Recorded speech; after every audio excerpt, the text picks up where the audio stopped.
Hi everybody.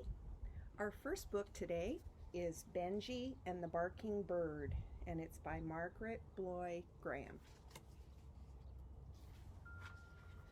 Benjy was a brown dog with long ears and a short tail. He loved everybody in his family, Mother, Father, Linda, and Jimmy, and they all loved him.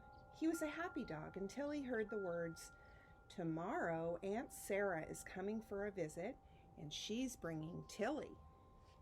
Tilly was Aunt Sarah's parrot. When Tilly was there, Benjy's family always fussed over her and never paid any attention to him. That made Benjy jealous. The moment Aunt Sarah arrived, she said, "Come on, Tilly, show them your new trick. Say bow wow, sweetheart." "Bow wow, bow wow," squawked Tilly. "Gee," said Jimmy, "Tilly can bark better than Benjy." Benjy couldn't stand it. He went out into the backyard. He decided not to come into the house again until that awful parrot had gone. He could still hear her. Bow wow, bow wow, bow wow. Tilly barked so long and so loud that all the dogs in the neighborhood came running. Soon the backyard was full of barking dogs. They made so much noise that Benjy's ears hurt. Father came to the door and shouted, "Get out of here!" "For goodness sakes, be quiet, Tilly," said Aunt Sarah. "I don't know what's gotten into this bird. She's been contrary all spring."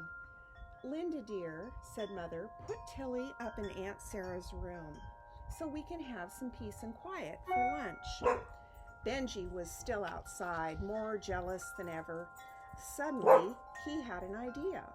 While the family was chatting at lunch, he sneaked into the house, past the dining room, and up to Aunt Sarah's room. Tilly was asleep, tired from all her barking. Carefully, Benjy picked up her cage and brought it out into the backyard. He was just lifting it into the trash barrel when the handle of the cage door caught on the edge. The door sprang open and Tilly escaped. Off she flew to the big maple tree, right into a flock of sparrows. In a flash, Tilly and the sparrows flew away. Benjy just stood there, stunned. Then all at once he felt happy. Tilly was gone. Quickly, he hid the cage in the trash barrel and ran into the house. After lunch, Aunt Sarah went to her room. Right away, she ran out screaming, "Tilly's gone!" Everyone began talking at once. "Impossible! No, where did she go?" Finally, Father said, "Don't worry, we'll find her." So the whole family set out to look for Tilly. Except Aunt Sarah. She was too upset to go. She even began to cry. Benjy was watching her. He'd been so happy that Tilly was gone. Now he felt miserable. He'd rather have her back. Maybe she had come back. He ran to the maple tree, but no Tilly. He looked for her everywhere, but no Tilly. All he could see were a few sparrows flying around the roof of the house. Meanwhile, the family searched for Tilly all over town, but they couldn't find her. "It's getting late," Father said finally. "Let's go home. We'll put an ad in the paper tonight. Tomorrow we'll start out early and take Benjy with us." Next morning, when everyone was having breakfast, Benjy ran in, barking furiously. "Stop it, Benjy," said Mother. "You'll remind Aunt Sarah of Tilly." But Benjy kept on barking. Then he ran up the stairs. "Go and see what he's up to, children," said Father. The children ran after Benjy.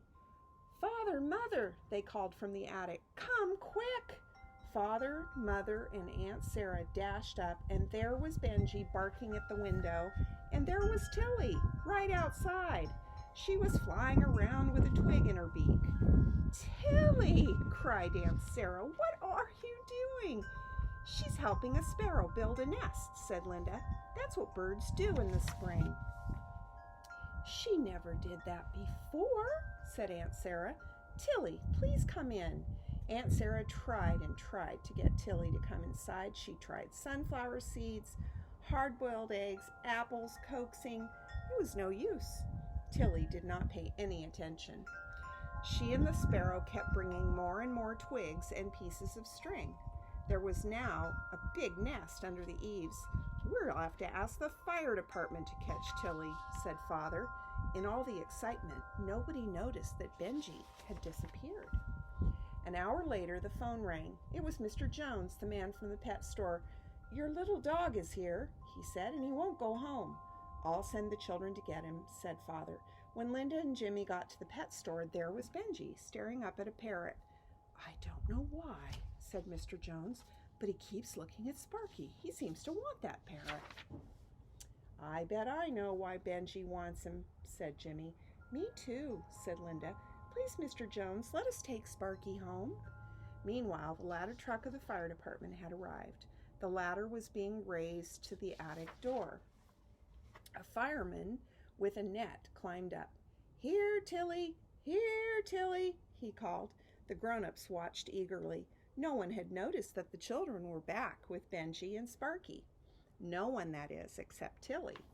From the roof, she made a beeline for Sparky's cage, sat in front of it, and cooed and cooed. It was love at first sight. Linda opened the cage door, and Tilly flew straight in. "Why, Tilly's been lonely," said Aunt Sarah. "I never thought of that. How wonderful you children were to get her a friend." "That was Benjy's idea," said Jimmy. Then everybody began talking at once. "How clever he is, a real bird dog, almost human." Benjy just stood there, wagging his tail.